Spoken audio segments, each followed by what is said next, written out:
Good morning friend. आज हम लोग जो है कि बिहार दरोगा का प्रैक्टिस सेट नंबर 6 करने जा रहे हैं। इससे पहले 5 सेट अपलोड हो चुका है। अगर आप लोगों ने नहीं देखा तो उसे प्ले लिस्ट में जाकर देख सकते हैं। शुरू करते हैं आज हम लोग सेट नंबर 6। इसका फर्स्ट क्वेश्चन है, निम्न में किस में पुनर्विवाह वर्जित है? तो आंसर हो जाएगा ए, मनुस्मृति। मनुस्मृति में पुनर्विवाह वर्जित है। ये पुनर्विवाह सिर्फ महिलाओं के लिए वर्जित था, पुरुष के लिए नहीं था। पुरुष दूसरा शादी कर सकता था, महिला नहीं कर सकती थी। क्वेश्चन नंबर दूसरा देखेंगे हम लोग, निम्न में किस शासक को वर्ण व्यवस्था का संरक्षक माना जाता है? तो वर्ण व्यवस्था का संरक्षक जो है कि सातवाहन वंश के गौतमी पुत्र सतकर्णी को माना जाता है। क्वेश्चन नंबर थर्ड है, दिए गए विकल्पों में कौन अष्टांग योग का भाग नहीं है? तो इसमें बताना है अष्टांग योग का भाग नहीं है। आंसर सी हो जाएगा, अनुस्मृति। जो अष्टांग जो है कि योग का भाग है वो 8 ये है कि यम, नियम, आसन, प्राणायाम, प्रत्याहार, धारणा, ध्यान और समाधि। अगला क्वेश्चन है, टोपरा तथा मेरठ से 2 अशोक स्तंभ लेख को दिल्ली लाने वाला शासक कौन है? तो हो जाएगा फिरोज शाह तुगलक। Answer B. 5वां नंबर क्वेश्चन है, मुगल काल के निम्नलिखित युद्धों को कालानुक्रम में व्यवस्थित कीजिए। तो इसका आंसर हो जाएगा सी। पहले हो जाएगा खानवा का युद्ध 1527, फिर हो जाएगा घाघरा का युद्ध 1529, फिर चौसा का युद्ध 1539, सामूगढ़ का युद्ध 1658। अगला क्वेश्चन हम लोग देखेंगे, 6वां नंबर क्वेश्चन है, सरंजामी प्रथा का संबंध किससे है? तो सरंजामी प्रथा का संबंध मराठा भूराजस्व से है। आंसर हो जाएगा ए। 7वां में है, भारत के साथ व्यापार के लिए सर्वप्रथम संयुक्त पूंजी कंपनी किसके द्वारा प्रारंभ की गई थी? संयुक्त पूंजी कंपनी डचों के द्वारा शुरू की गई थी सबसे पहले। 8वां नंबर क्वेश्चन है, किस आंदोलन से पूर्व गांधी जी ने कहा था कि मैंने रोटी मांगी थी बदले में मुझे पत्थर मिला? आंसर हो जाएगा सविनय अवज्ञा आंदोलन, जिसमें गांधी इरविन समझौता होने के बाद गांधी जी द्वितीय गोलमेज सम्मेलन में भाग लेने के लिए जाते हैं और फिर वहां सांप्रदायिकता की वजह से वापस आ जाते हैं। उसके बाद उन्होंने ये जो है कि कथन कहा था और फिर से सविनय अवज्ञा आंदोलन शुरू हुआ था। 9वां नंबर क्वेश्चन है, मुजफ्फरपुर बमकांड में किस क्रांतिकारी को फांसी दी गई थी? तो खुदीराम बोस हो जाएगा। Answer B. मुजफ्फरपुर बमकांड में प्रफुल्ल चाकी और खुदीराम बोस शामिल थे, जिसमें प्रफुल्ल चाकी ने आत्महत्या कर ली थी और खुदीराम बोस को जो है कि फांसी दे दी गई थी। 10वां नंबर क्वेश्चन हम लोग देखेंगे, मलिक अंबर का संबंध किस भारतीय राज्य से था? तो मलिक अंबर का संबंध अहमदनगर से था। मलिक अंबर को दक्षिण का टोडरमल भी कहा जाता है। ये जो अहमदनगर के वजीर थे, है ना। तो 10 नंबर क्वेश्चन हुआ। अब हम लोग देखते हैं 11 नंबर क्वेश्चन। इसमें कहा गया है, किस वर्ष दादा भाई नौरोजी ने हाउस ऑफ कॉमन्स के सदस्य के रूप में निर्वाचित हुए थे? तो आंसर हो जाएगा बी, 1892। दादा भाई नौरोजी 1892 में जो है कि हाउस ऑफ कॉमन्स के लिए चुने गए थे, निर्वाचित हुए थे। वो कौन से जो है कि प्रांत था? तो फिनसबरी, जहाँ से वो जीते थे। और कौन से दल से वो जीते थे? उदारवादी दल। ये भी क्वेश्चन पूछा गया है, ध्यान रखेंगे। 12 नंबर क्वेश्चन है, निम्न में कौन कन्नड़ साहित्य का त्रिरत्न में शामिल नहीं है? तो ये आंसर डी हो जाएगा, कंबन शामिल नहीं है। बाकी पुण्य, रन और पम को कन्नड़ साहित्य का त्रिरत्न कहा जाता है। 13वां नंबर क्वेश्चन है, नेशनल हेराल्ड अंग्रेजी पत्रिका है, जिसका संपादन किसने किया था? आंसर ए, जवाहरलाल नेहरू ने किया था। 14 नंबर क्वेश्चन है, राष्ट्रीय प्रतिरोधक विज्ञान संस्था का मुख्यालय कहाँ स्थित है? आंसर हो जाएगा ए, नई दिल्ली में स्थित है। कालबेलिया लोक नृत्य का संबंध किस राज्य से है? तो कालबेलिया लोक नृत्य ये राजस्थान से है। इसके बाद देखेंगे हम लोग 16वां नंबर क्वेश्चन।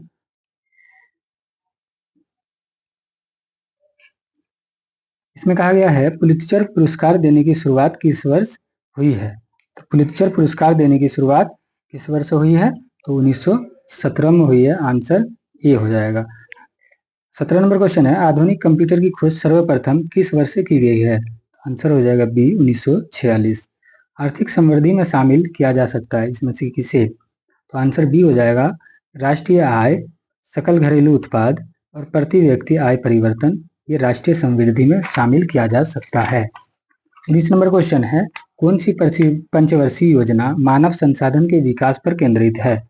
तो कौन सी पंचवर्षीय योजना है? तो 8वीं पंचवर्षीय योजना है, जो कि मानव संसाधन के विकास पर केंद्रित था। 20वां नंबर क्वेश्चन है, भारत में सीमांत कृषि भूमि का जोत का आकार कितना है? तो ये हो जाएगा आंसर ए, 1 हेक्टेयर से कम। ये भी बीपीएससी में पूछा गया है और दरोगा में भी पूछा गया है, इसको ध्यान रखेंगे।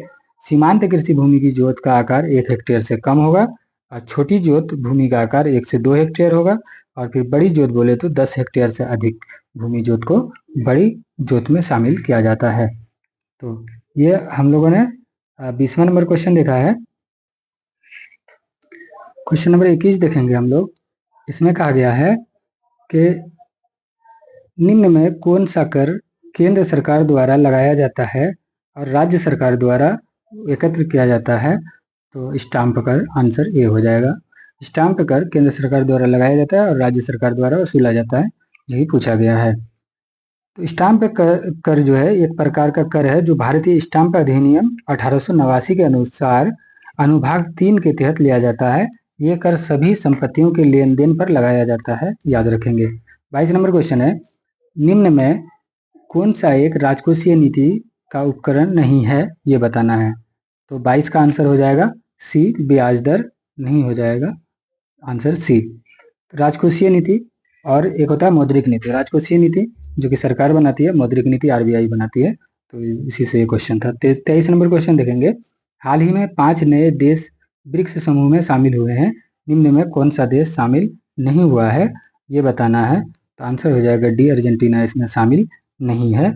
5 नए सदस्य अर्थात ईरान, सऊदी अरब, इथोपिया, मिस्र के रूप में ब्रिक्स में शामिल किया गया है। अर्जेंटीना ब्रिक्स में शामिल होने का निर्णय पीछे हट गया, वो निर्णय लिया था इसमें शामिल होने का, लेकिन फिर ये शामिल नहीं होता है। ब्रिक्स की स्थापना 2006 में औपचारिक समूह के रूप में किया गया था। 2011 में दक्षिण अफ्रीका के शामिल होने के बाद इसका नाम ब्रिक्स पड़ता है। 24 नंबर है, निम्न में से कौन दक्षिण अमेरिका देश है जो अपनी सभी ग्लेशियरों को खोने वाला पहला देश बन गया है? तो ये हो जाएगा Venezuela, answer A. 25 number question है, अभ्यास पिच प्लान। अभ्यास पिच ब्लैक 2024 का आयोजन कहाँ किया गया है? तो इसका आंसर हो जाएगा ए, ऑस्ट्रेलिया में हुआ है। 26 नंबर है, विश्व जनसंख्या दिवस किस दिन मनाया जाता है? विश्व जनसंख्या दिवस 11 जुलाई को मनाया जाता है, विश्व जनसंख्या दिवस। अगला देखेंगे हम लोग 27 नंबर क्वेश्चन। इसमें कहा गया है, भारत के पहले ग्राफीन केंद्र India innovation centre for graphene का स्थापना किस राज्य में किया गया है? तो ये केरल में किया गया है।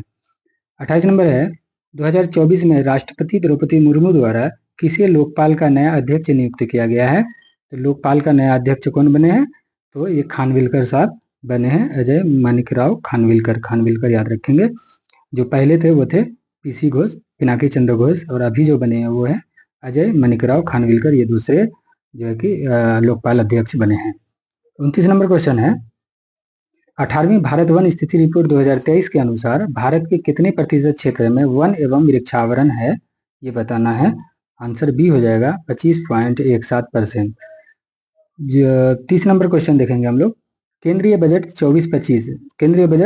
24-25 में बिहार में व्यापक विकास परियोजना हेतु कितने करोड़ रुपए के विशेष पैकेज का प्रावधान किया गया है? तो 30 का आंसर हो जाएगा ए, 58,900। हाल ही में भारत ने स्वदेशी रूप से डिजाइन और विकसित हल्के टैंक जोरावर का अनावरण किया है, उसे किस संस्था द्वारा विकसित किया गया है? तो हल्के टैंक जोरावर को कौन सी संस्था विकसित किया है? तो डीआरडीओ हो जाएगा। अब हम लोग देखेंगे 32 नंबर क्वेश्चन। इसमें कहा गया है कि हाल ही में कौन सा शहर भारत का पहला यूनेस्को साहित्य शहर बन गया है? तो यूनेस्को साहित्य शहर जो है कि कोझिकोड बना है। ईशान पहल की शुरुआत किसने की है? ईशान पहल की शुरुआत किसने की है? तो भारतीय विनियामक पत्तन प्राधिकरण, आंसर हो जाएगा सी। हाल ही में भारत के पूर्व प्रधानमंत्री मनमोहन सिंह का निधन हो गया है। उन्होंने किस वर्ष आरबीआई के गवर्नर के पद पर रहते हुए अपने कर्तव्यों का निर्वहन किया था? 34 का आंसर हो जाएगा सी, 1982 से 85 के बीच वो आरबीआई के गवर्नर थे। 35 नंबर क्वेश्चन है, किस देश में विश्व के सबसे बड़े director air capture and storage duct plant mammoth का परिचालन शुरू किया? तो आंसर हो जाएगा डी, आइसलैंड। 36 नंबर क्वेश्चन है, अंतर्राष्ट्रीय सौर गठबंधन आईएसए का 99वां सदस्य कौन बना है, कौन सा देश बना है? तो 36 नंबर का आंसर हो जाएगा सी, स्पेन।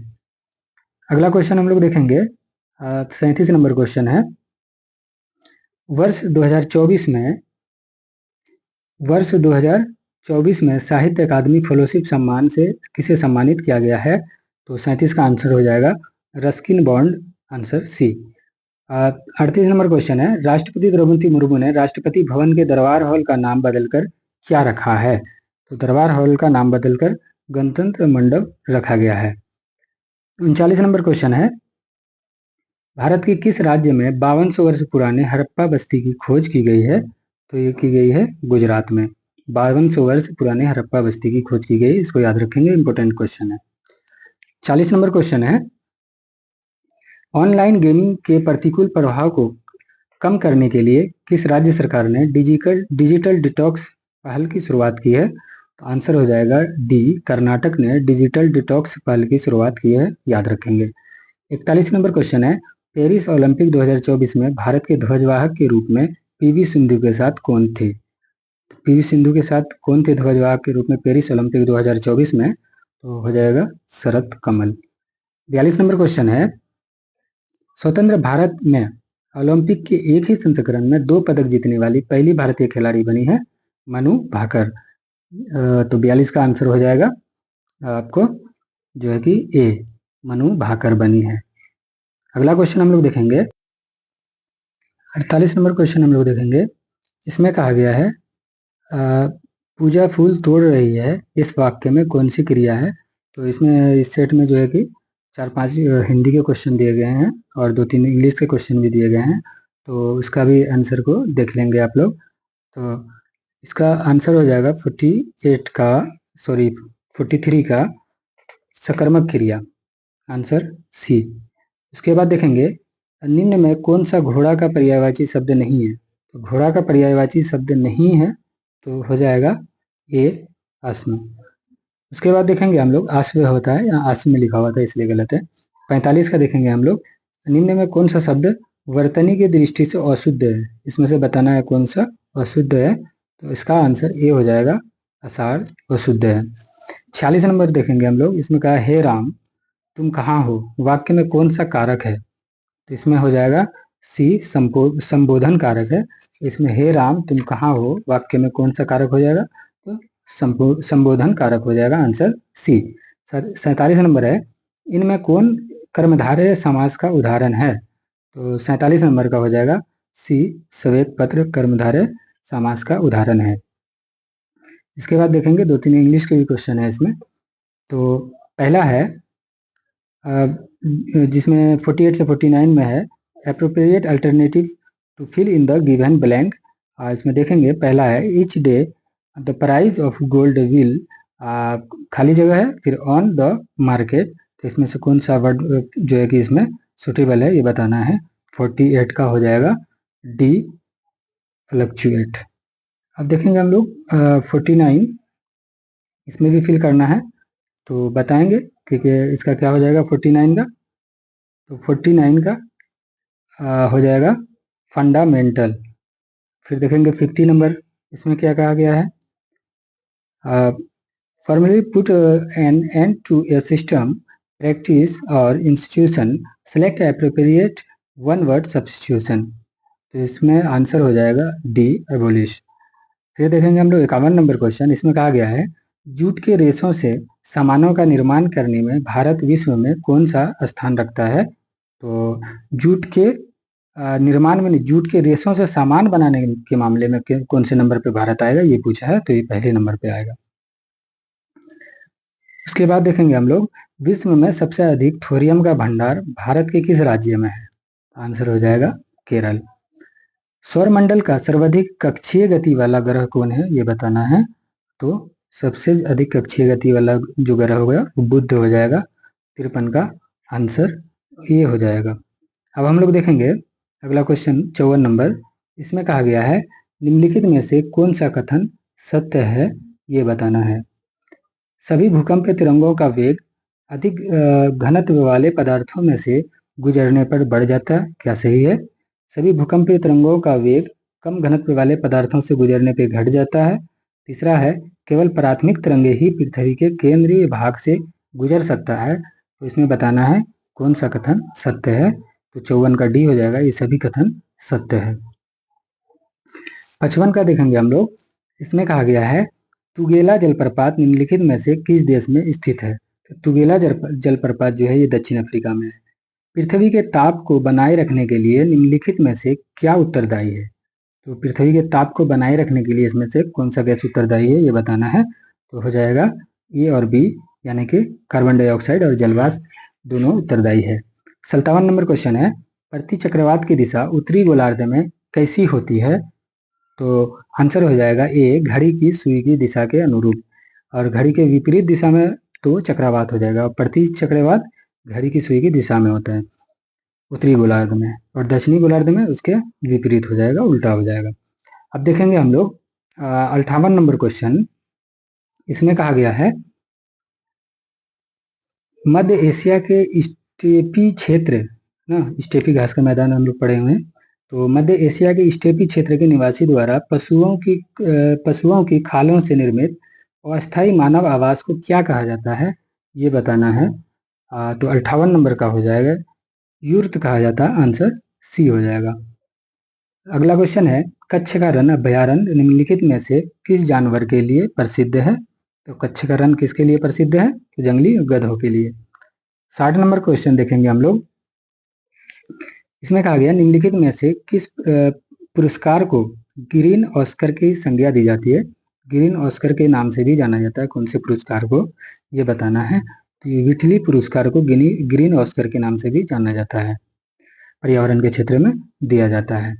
अगला क्वेश्चन हम लोग देखेंगे 61 नंबर, निम्नलिखित में से किस चार्टर अधिनियम के तहत गवर्नर जनरल की परिषद को राजस्व के संबंध में पूर्ण अधिकार प्रदान करते हुए गवर्नर जनरल को संपूर्ण देश के लिए एक ही बजट तैयार करने का अधिकार दिया गया है?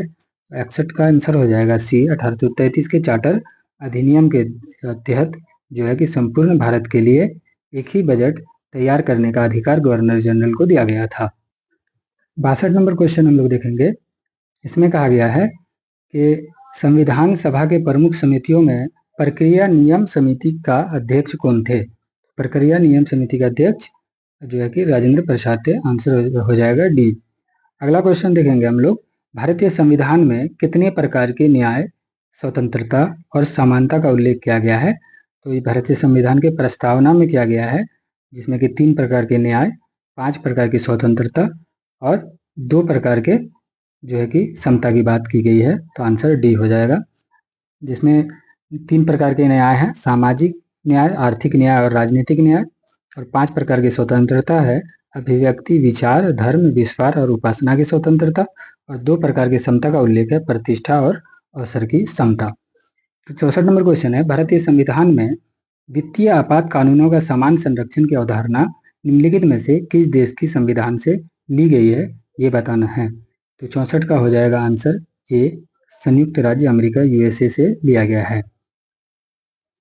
उसके अलावा 65 नंबर क्वेश्चन है संविधान के किस अनुसूची में अनुसूचित क्षेत्रों और अनुसूचित जनजाति के प्रशासन और नियंत्रण के बारे में उल्लेख है, ये बताना है। तो ये 5वीं अनुसूची में है, ये अनुसूची जो 12 अनुसूची है उसमें से 5वीं अनुसूची में ये है। अगला क्वेश्चन है 66 नंबर क्वेश्चन हम लोग देखेंगे। भारतीय संविधान के किस अनुच्छेद में प्राथमिक स्तर पर मातृभाषा में शिक्षा देने का उल्लेख है? कौन से अनुच्छेद में हो जाएगा ये? तो ये 350 ए में है, आंसर ए हो जाएगा। 350 ए, आर्टिकल 350 ए में कहा गया है प्राथमिक स्तर पर मातृभाषा में शिक्षा देने का बात। 67 नंबर क्वेश्चन है सर्वोच्च न्यायालय में मुख्य न्यायाधीश सहित कुल न्यायाधीशों की संख्या कितनी है अभी प्रेजेंट में? तो अभी प्रेजेंट में 33 + 1 34 है, तो आंसर डी हो जाएगा। उसके बाद 68 नंबर क्वेश्चन है विधानसभा के संबंध में निम्नलिखित में कौन सा कथन सत्य है? तो आंसर ए हो जाएगा, 1 और 2 सत्य देख लीजिए। विधानसभा में निर्वाचित होने के लिए न्यूनतम आयु सीमा 25 वर्ष है। और साधारणतया विधानसभा अध्यक्ष सदन में मतदान नहीं करता, किंतु यदि सदन में मत बराबरी में बढ़ जाए तो वो निर्णायक मत दे सकता है। अगला क्वेश्चन है, अंतर्राज्यीय परिषद की प्रथम बैठक निम्नलिखित में से किस प्रधानमंत्री की अध्यक्ष में की गई थी? अंतर्राज्यीय परिषद की प्रथम बैठक के बारे में, तो यह है विश्वनाथ प्रताप सिंह। आंसर हो जाएगा बी, विश्वनाथ प्रताप सिंह। अगला क्वेश्चन हम लोग देखेंगे, 70 नंबर क्वेश्चन है, निम्नलिखित में से किस संविधान संशोधन अधिनियम द्वारा राष्ट्रीय न्यायिक नियुक्ति आयोग की स्थापना की गई है? तो राष्ट्रीय न्यायिक नियुक्ति आयोग की स्थापना कौन से संविधान संशोधन के द्वारा किया गया है? तो 99वां संविधान संशोधन।